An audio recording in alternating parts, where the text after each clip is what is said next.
am here to inform you about my favorite country outside of the United States. The country I have selected to do my speech on is the country of Guatemala. I have been to Guatemala 3 times with plans to return in the summer of 2020. I enjoy traveling down there, so this plays into the reasons why I selected Guatemala to be the topic for this speech. To begin with, I'm going to start off with some basic facts about Guatemala. Guatemala is located in Central America and shares a border with Mexico, Honduras, Belize, and El Salvador. There are 16.9 million people who live in Guatemala, and Guatemala is about the size of Tennessee. Guatemala is broken up into departments and departments which are then broken up into zones. Departments are kind of like what we think of as states, and zones being counties or maybe even cities. The official language of Guatemala is Spanish, and according to worldatlas.org, 93% of the population of Guatemala speaks Spanish. There are 23 other Mayan languages that are also spoken, but those are more commonly spoken by the indigenous folks. I remember the first year we went to Guatemala, one of the missionaries we went to visit works with widows, indigenous widows, and they speak Mam, so they were trying to teach us some phrases in Mam, which is one of the Mayan languages, and it was really challenging to pick up on, where I find Spanish a little bit easier to pick up on. The currency in Guatemala is a quetzali. The quetzali is named after the national bird, the quetzal.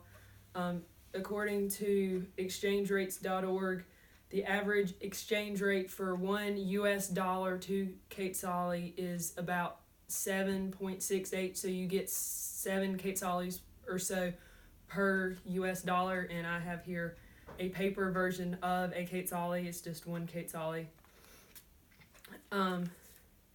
Some history about Guatemala. They gained their independence from Spain in 1821, but they didn't have any kind of like revolutionary war there, so there was no like war fought in order to gain their independence.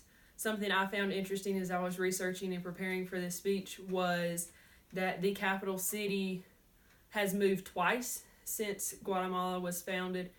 It originally was in Antigua, but due to natural disasters, it was destroyed, and they moved the capital to Guatemala City, which is now still the current capital there. I have been to Antigua. It's a very touristy kind of area and very diverse and really interesting old town. But on the other hand, I haven't spent a whole lot of time in Guatemala City exploring. We just kind of fly in and then move on to our locations. Poverty is really big in Guatemala. According to Worldmark Encyclopedia of Cultures and Daily Life, the poverty rate is extremely high, with about 75% of the Guatemalan population living below the poverty line, with about 50 of that 75% living in extreme poverty. Poverty also has different effects in addition to just simply not having money. It also has effects like malnutrition, high infant mortality rate, poor sanitation leading to illnesses, and just so on and so forth. And it's just a really sad situation to see these people living in. But on the flip side of that, not all of Guatemala is strictly in poverty. There are many wealthy, middle class, upper class kinds of people that live in there, more in cities and versus in rural areas. The more rural you get, the more poverty you tend to find. Guatemala is a very beautiful country with lots of attractions for tourists to see. There's ancient Mayan ruins, waterfalls you can go hike to and look at, and volcanoes is a big attraction too. You can hike some of these volcanoes and do different like tourist excursions there as well.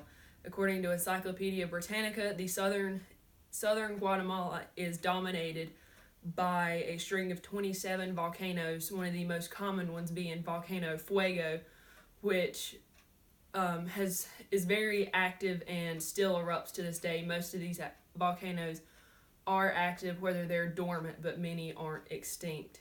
So I hope you've enjoyed some of these facts about my favorite country, and I look forward to returning soon.